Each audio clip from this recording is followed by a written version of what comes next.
This might be a little bit of a niche topic, so bear with me here. So, as a lot of us know, third person action adventure games are far and wide some of the most popular genres in gaming.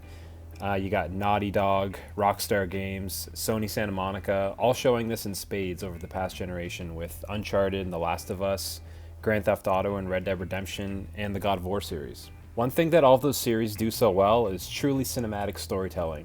They have incredible performances and acting, gripping storylines, and are even designed and presented like a big budget film. The cutscenes alone are like watching a movie, but especially in God of War with the single shot cinematography and tight camera angles, they get you right there in the action. So this brings me to what I want to talk about today. Big budget action titles that are released almost as their own playable movie. I'm talking especially about two action titles from the 2000s, Jet Li Rise to Honor and John Woo's Stranglehold. I recently rewatched The One, which is a very Matrixy sci-fi action flick with Jet Li that's absolutely a product of the early 2000s with a nu metal heavy soundtrack, lots of CGI, just very over-the-top kind of nature of movies at that time. The movie itself even felt like a video game, and it has a truly incredible ending that I love to pieces. I am Eula! I'm nobody's bitch! You are mine. In 2004, Jet Li provided his likeness and motion capture for a movie-like video game, Rise to Honor. It even uses his name in the title for selling purposes, as he was a big staple in Hollywood action filmmaking at the time.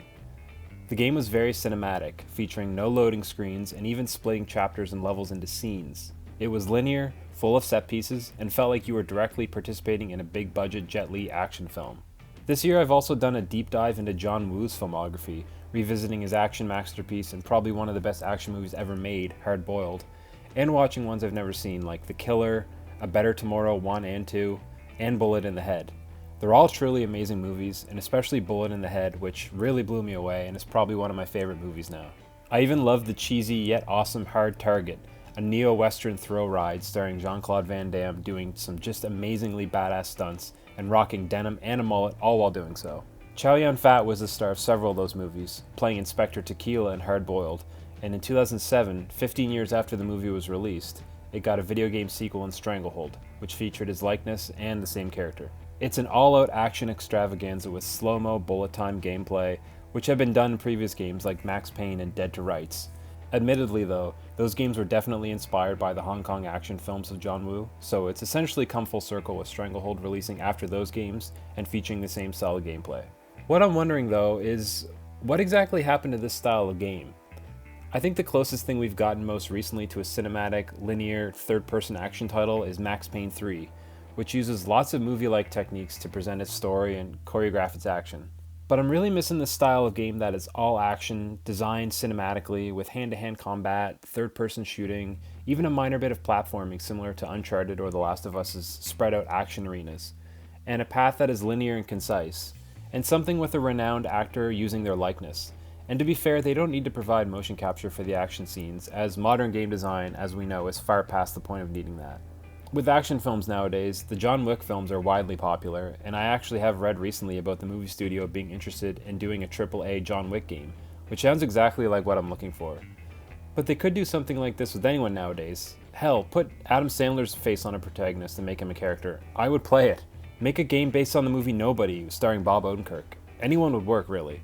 It's all about the gameplay and cinematic presentation that would make this exactly what I'm looking for. And along with mainstream action movies like John Wick, you have the Raid movies, which aren't exactly the most popular movies for mainstream audiences, as they're not in English. But the series and their actors would be incredible to use for a project like this, even providing motion capture work. And most recently, when I've been playing God of War Ragnarok, which at this time of this video has been out for about a month, this is the game that has sold me on this proposal. It's a single-take video game, nice close-up action and combat, and it has some open areas for bigger combat sections, but it mostly keeps to a single path, with lots of corridor-style levels. As we know, Ragnarok features free roam sections for exploring and lots of side quests, but that's not what I'm looking for here. Just keep it tight and concise, yet as dense and big budget as Ragnarok has presented. I know I'm definitely probably missing other games that have come out since Max Payne 3 that are like this, like Sifu, Sleeping Dogs. Even the Batman Arkham games have this feel, but I'd love something more cinematic and less open, despite Sifu being quite a linear game and more of what I'm describing. It's just lacking the big budget action set pieces. Although, if Sifu did have some gunplay, it might be the closest to what I'm looking for here. Essentially, if you combine set pieces like Uncharted, with combat like the Arkham games and Max Payne 3, presented cinematically like God of War, and with a titular actor like Jet Li Rise to Honor and John Woo's Stranglehold, I'll be a happy gamer. So yeah, that's about it for this little random video. Thanks for listening to me go on about this random subject.